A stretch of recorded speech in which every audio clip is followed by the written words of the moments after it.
was a man and drowning was too good for them. End of chapter 3.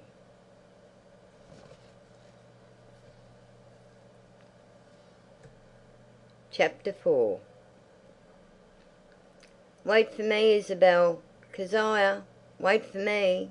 There was poor little Lottie left behind again, because she found it so fearfully hard to get over the stile by herself. When she stood on the first step her knees began to wobble. She grasped the post, then you had to put one leg over, but which leg? She never could decide.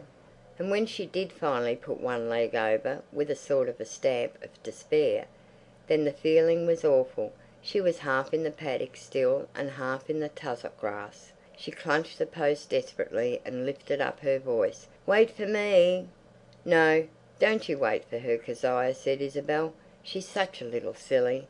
She's always making a fuss. Come on." And she tugged Keziah's jersey. "You can use my bucket if you come with me," she said kindly.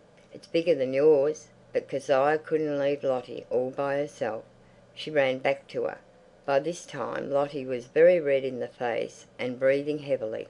"Here, put your other foot over," said Keziah. "Where?" Lottie looked down at Keziah as if from a mountain height. "Here, where my hand is." Keziah patted the place. "Oh, there, do you mean?" Lottie gave a deep sigh and put the second foot over. "Now sort of turn round and sit down and slide," said Keziah. "But there's nothing to sit down on, Keziah," said Lottie. She managed it at last, and once it was over she shook herself and began to beam. "I'm getting better at climbing over stiles, aren't I, Keziah?" Lottie's was a very hopeful nature. The pink and the blue sunbonnet followed Isabel's bright red sunbonnet up that sliding slipping hill. At the top they paused to decide where to go, and to have a good stare at who was there already. Seen from behind, standing against the skyline, gesticulating largely with their spades, they looked like minute puzzled explorers. The whole family of Samuel Josephs was there already with their lady help, who sat on a camp stool and kept order with a whistle that she wore tied round her neck, and a small cane with which she directed operations. The Samuel Josephs never played by themselves or managed their own game.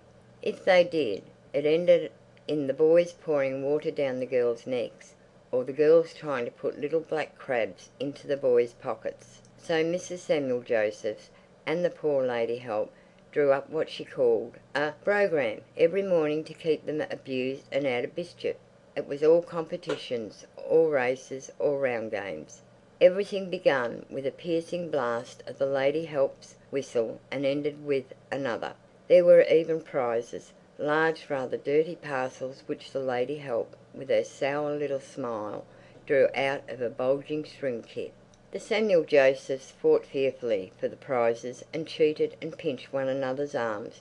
They were all expert pinchers. The only time the Burnell children ever played with them, Keziah had got a prize, and when she undid 3 bits of paper she found a very small rusty button-hook. She couldn't understand why they made such a fuss. But they never played with the Samuel Josephs now or even went to their parties. The Samuel Josephs were always giving children's parties at the Bay, and there was always the same food. A big wash-hand basin of very brown fruit salad, buns cut into 4 and a wash-hand jug full of something the lady help called limmondeer.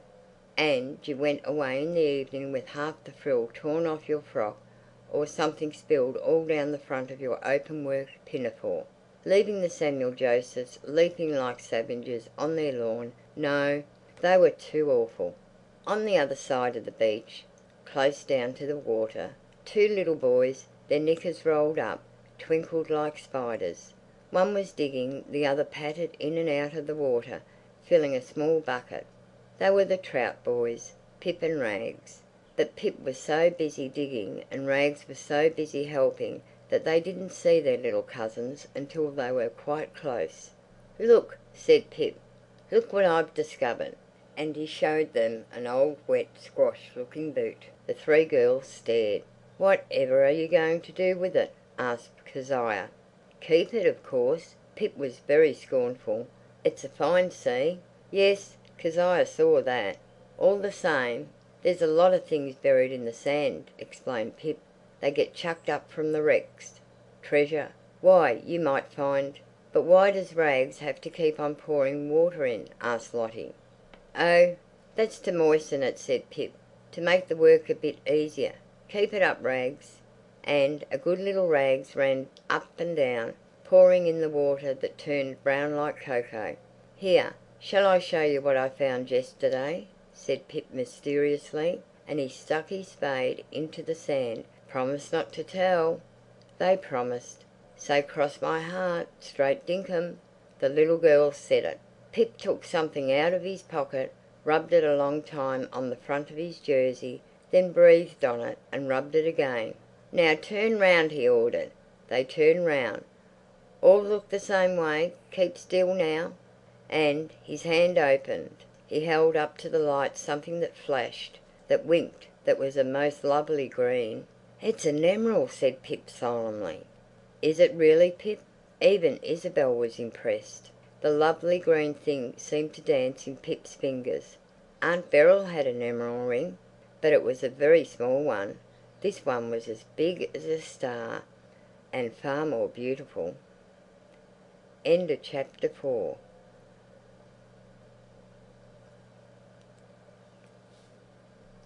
Chapter 5. As the morning lengthened, whole parties appeared over the sandhills and came down on the beach to bathe. It was understood that at 11 o'clock the women and children of the summer colony had the sea to themselves. First, the women undressed, pulled on their bathing dresses, and covered their heads in hideous caps like sponge bags. Then the children were unbuttoned. The beach was strewn with little heaps of clothes and shoes. The big summer hats, with stones on them to keep them from blowing away, looked like immense shells. It was strange that even the sea seemed to sound differently when all those leaping, laughing figures ran into the waves. Old Mrs. Fairfield, in a lilac cotton dress and a black hat tied under the chin, gathered her little brood and got them ready. The little trout boys whipped their shirts over their heads, and away the five sped, while their grandma sat with one hand in her knitting bag, ready to draw out the ball of wool when she was satisfied they were safely in. The firm, compact little girls were not half so brave as the tender, delicate-looking little boys.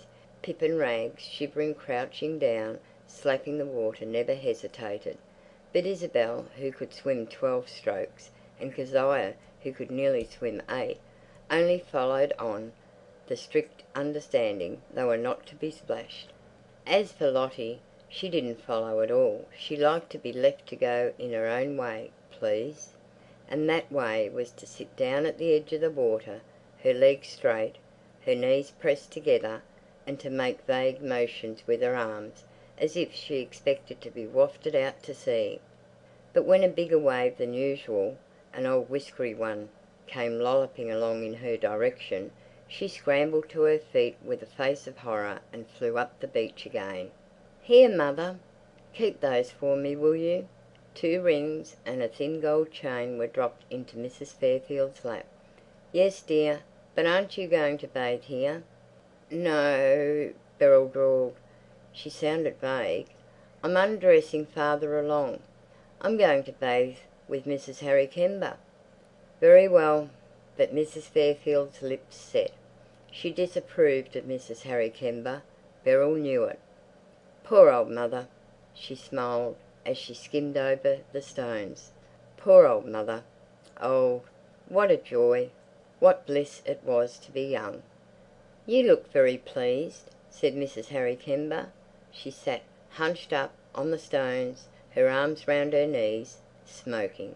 "It's such a lovely day," said Beryl, smiling down at her. "Oh, my dear!" Mrs. Harry Kember's voice sounded as though she knew better than that, but her voice always sounded as though she knew something better about you than you did yourself. She was a long, strange-looking woman, with narrow hands and feet. Her face, too, was long and narrow and exhausted-looking, Even her fair curled fringe looked